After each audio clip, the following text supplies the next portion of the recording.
ปาตุการองค์สมเด็จโพธิญาณท่านพระไตรเอ้ยพุ่มแก้วและด้วยจิตใจอันผุดแผ่วมีแนวบ่มีแนวสิแป้วดังลงมาแปลงหนทางให้แก่ข้าผู้น้อยปัญญาตื่นบ่ลืมข่าวเอ้ยและเรื่องต่างๆหลายคนมากเอา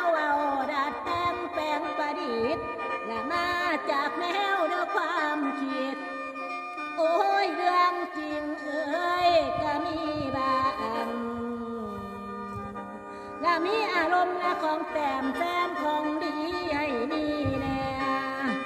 และบอนถามมีบอนแก่สินาตื่นพิสดารและมีพ่อเมืองแม่บ้านเรื่องใหม่ๆทันสมัย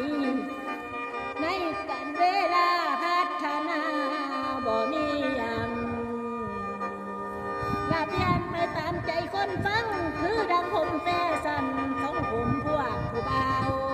และมีทั้งสั้นทั้งยาวทั้งฮิปโปฮิปปีมีเรือต่างสไตล์และเรื่องใหม่ๆนั่งได้ดำเมืองแล้วจนล่าเมื่อยเด้อเที่ยวจ้าและซุ้มคุณตาคุณยายว่าอยากฟังเอ้ยนิทานข่าวและน้องไม่เพชรผู้ไทยก็เลยหวนมาฝืนกลับขึ้นมาใหม่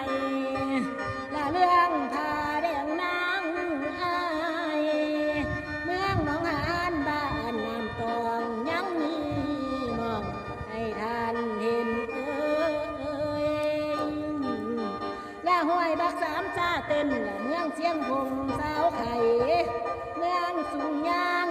เพิ่นว่ากันเอ้ยบ่ทันหางและแฟนฟังเอ้ยและแม่นผู้ใดเด้น้อลงมาสร้างเมืองสุงยางแม่นั้นไปและทางเมืองกลมมาลาใสเมืองกสินบ้านผู้ขาได้มาเว้าไว้สู่ฟังและผู้เขียนก่อนเพิ่นได้จำชื่อไว้เมืองปีกามาฟังก่อนและนิทานดังพวกลูกหลานกำลังหันเข้าใจเรื่อง